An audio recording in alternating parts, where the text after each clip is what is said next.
Ininiko na ni Senate President Tito Soto ang kanyang SALN. May net worth si Soto ng 188 million pesos as of June 30 this year.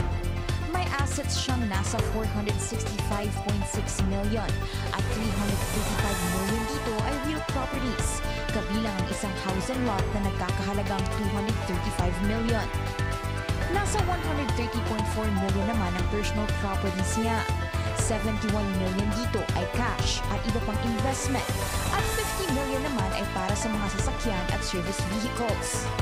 Pagdating sa liabilities, may 276.7 worth of loans ang Senate Chief. May business connections din si Soto. October 2018 nang maging shareholder at incorporator siya ng VST Production Specialists Incorporated at 2023 naman sa TVJ Productions Incorporated.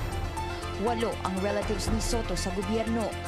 Kabilang dyan ang kanyang mga anak na si Quezon City Vice Mayor Dian Soto at MTRCB Chairperson Lala Soto. Bukod sa kanya, 3 Soto rin ang nagtatrabaho sa Senado. Mas mataas naman ang net worth ni Senator Robin Padilla kay Soto.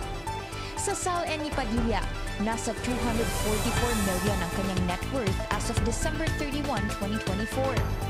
100.5 million ang kanyang real properties, kabilang ang isang kondo na nasa 17.9 million.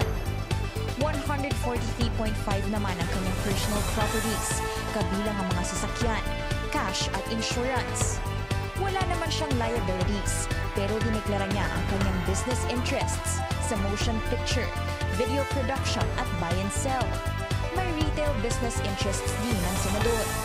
3 naman ang relatives ni Padilla sa gobyerno, kabilang ang half-brothers niyang sina Camarines Norte Governor Ricarte Padilla at Jose Panganiban Camarines Norte Mayor Casimiro Padilla IV.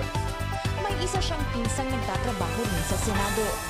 Sumatotal, 3 senador pa lang out of 24 ang naglabas ng kanilang SALN, kasunod ng mas maluwag na direktiba ng Ombudsman hinggil sa pagsasapubliko ng nasabing dokumento.